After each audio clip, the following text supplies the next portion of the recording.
As has already been established, I read a lot of book series. I have a whole mini series of videos on my channel talking about book series that I've DNF'd, series that I want to start, series that I've completed, and ones that I want to finish and continue in. So today's video is going to be an update on those series that I am currently in the middle of, that I'm planning to finish and I'm planning to continue. Just a little disclaimer, I am planning to continue some of these series in the very, very near future. So if you've already seen some of these books in some recent wrap-ups, now you know this has been filmed a little bit in advance. As of right now, I have 6 series that are carried over from before 2020, so they're series that I've started in either 2019 or sometime before that I'm still planning to finish. I also added 7 more series that I've started in 2020 to this list that I'm also planning to finish. The first of those series that I'm going to talk about is the big one that I've been working on for the past couple of years, and that's the Discworld series by Pratchett. This is the classic absurdist fantasy about the Discworld, which is a flat disc on the back of 4 elephants riding on the back of the giant space turtle Otween. I am reading this in chronological order, so this is book 17 out of around 40 something books, so I'm like almost halfway through this series. There's still a ton to go, and I know people don't normally recommend you read it in chronological order, but I've gotten this far, so I'm going to continue it. I will also say it's very interesting seeing how Terry Pratchett's writing has progressed from the first couple books as you go on. I've definitely noticed that the later books in the series are much better than the first books. I'm starting to really enjoy all of these books. I always really enjoyed Discworld, but they were just fun times in the beginning. Now they're becoming like actually very good books that I don't want to put down. So I've been working on this series for a couple years, and it's probably going to take a couple more before I finish it. The next series I've been working on is the Earthsea cycle by Ursula Guin. I've read the first 4 books out of the 6-book series, and I've really enjoyed it. It's a classic kind of old school fantasy. It feels very much like a fairy tale or a story that you're told at bedtime. Because of the writing style, it is more detached, more lyrical, more flowery than the current trends in fantasy, so it's a little bit hard for modern readers to get into, I've noticed, but I've really enjoyed them. I thought they were a fun time. I really loved Tahanu, the 4th book. That was really good. That's definitely been my favorite book of the series so far, but I've enjoyed all of them. They're all kind of simple stories on the surface, but they tackle some very big themes. And in the way that old stories tend to have a moral to them, all of these books tend to have that woven in as well. It's a very interesting look at where the fantasy genre was at this time, and I've been enjoying them for what they are. Another classic fantasy series that I'm working on is The Wheel of Time by Robert Jordan. This is just a stand-in. I am currently on the 4th book in this series. This is a very influential foundational work in the fantasy genre. It has a ton of characters, a ton of world building in different lands, and a lot of people really love it. I have had a mixed experience with this series, to say the least. I really love the 2nd book, but that's the only one that I've particularly liked. But I want to figure out why everyone loves this series. I've actually already seen some influences from this series in books that I've picked up afterwards, so that also has been very interesting and further reinforces why I'm still reading the series, even though 2 out of 3 books weren't great for me. I have faith that it will either improve or at least it'll be beneficial for me as a fantasy reader. Just seeing the tie-ins in different series has been very rewarding for me, so I will be continuing this series. Next up, I have a graphic novel series that for sure will be done by the time this video goes up. That's the Witch Boy series by Molly Ostertag. I have the 2nd and 3rd books to read. This is the 2nd one. I will be getting the 3rd one from my library in like 2 days. So that's going to be done very, very soon. This is about a boy who's from a family where all of the men are shapeshifters and all of the women are witches, but he feels more strongly tied to the witch side of things. It's really adorable and cute, and I really enjoyed the first book, so I'm looking forward to finishing this series. I'm sure it's going to give me all of the witchy vibes and all of the just soft, cozy feels of figuring out where you belong and family love. I'm sure it's going to be great, and I would definitely recommend it if you haven't picked up the series. They're graphic novels. They're really easy to get through. One series that I don't think I've ever mentioned on this channel as having read is the Witchlands series by Dennard. I read the first book, Truth Witch.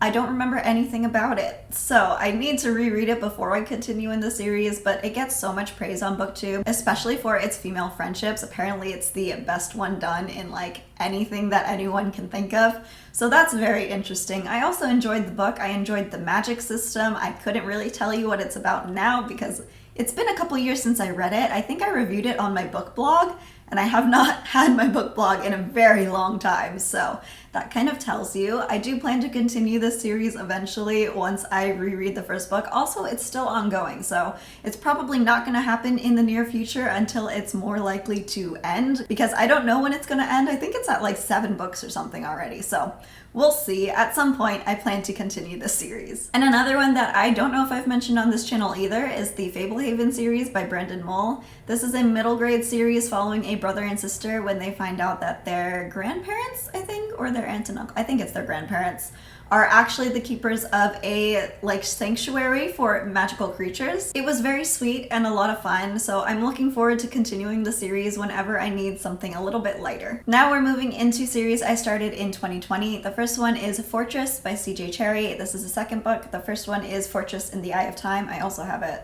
somewhere over there, probably hidden. This is another classic high fantasy. It's about a wizard who is very mysterious. He keeps to himself in his haunted old tower, and one day he ends up bringing something to life. I really enjoyed the first book, even though it did take a little while to get into, and I think it's a bit overwritten. It's still a lot of fun. I really enjoyed the story. There's so much magic in it everywhere. Magic is part of basically every scene, every plot line, and it's so nice to see. This also has one of my favorite characters, and I just want to know what happens in this world. There's some political issues and there's some dark magic on the loose, and it's so interesting. So I will be continuing the series. I think it's 5 books. This is the second book, so I have a ways to go, but I am very excited for it. Remember how I said I've been seeing Wheel of Time influences in books that I've read since then?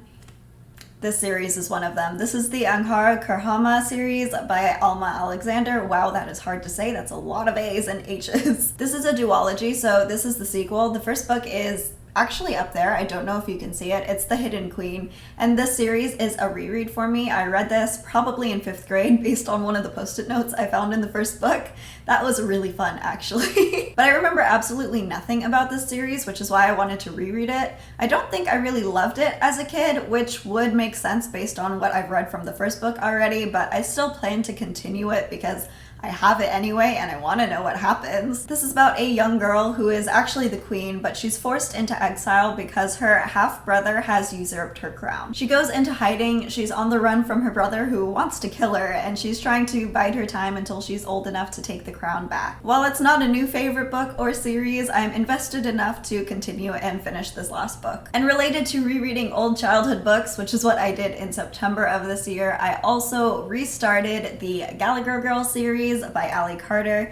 This is a 6-book series that I've only ever read the first 4 books of, and now I have the 5th book so I can continue and finally finish this series. This is about a spy school for girls, and it was my favorite as a kid. I loved it so freaking much. I wanted to go to this school so badly. And after rereading the first 4 books this year, I need to finally finish it. There are 6 books, so I only have 2 more to go, and I am so excited. I love this series. It's such a nostalgia trip for me, and it makes me so happy.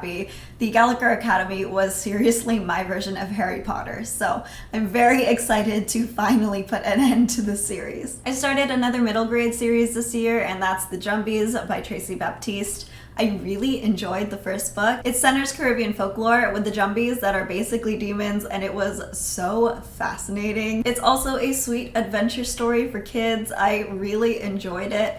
I love learning more about different cultures, especially their folklore and mythology. I think it's the coolest thing. So I will be continuing this series. I'm very much looking forward to it. The characters are adorable and I want to learn more about the Jumbies. Also, the second book has mermaids and I love mermaids. Ariel was my favorite Disney princess, so I'm very much looking forward to continuing the series. It's also a little bit spooky and perfect for the fall time. The last 3 series that I want to continue in are all romance series. The first one being The Brown Sisters by Talia Hibbert. Everyone on BookTube already knows about this series. Everyone has been raving about Get a Life Chloe Brown and Take a Hint Danny Brown. I've only read the first book as of right now, and I plan to finish the series and read all of them. The second book is apparently supposed to be even better than the first, so I'm very much looking forward to that. I don't think I have to give you a synopsis for any of this because literally everyone talks about it. Even people who never read romance are picking these books up and enjoying them. So if that's not enticing to you, I don't know what is. The last two are both trilogies from Cherryh Thomas. There's the London trilogy and the Fitzhugh trilogy. I don't know if I'm saying that name right. I'm sorry. These are both Regency historical romances. I don't really know much beyond that. I'm sure they're kind of minorly tied in their series, but they don't really have like an overall plotline that I can tell you about. They're gonna be fun historical romances set in England, so I'm looking forward to continuing in these series and discovering more historical romance. I will say I liked the first book in the London trilogy. There were some issues with repetition that I had, but it was an enjoyable read. The first book that I read in the Fitzhugh trilogy is actually the prequel novella, I think, and I hated it. So there's that, but I'm hoping the actual series will be better. We will see. If not, it might end up on my series DNF list, but we won't know till we try, so I'm planning to try. So those are all of the series that I am planning to continue and finish as of right now. I'm sure I'm going to be adding more. I already know I'm adding more. I'm currently reading the first book in a series, and the next book I'm reading is also going to be a first book in a series, so I don't know why I keep just adding to my list instead of getting rid of it. That's why I had my 20 in 2020 series challenge, so I might have to do that again in 2021. I don't know. Have you started making reading plans for next year? Because I don't really know what I want to do yet. If you have any ideas or suggestions or any ideas of what you want to do so that I can get inspired by them, please let me know. Otherwise, I will see you later. Bye.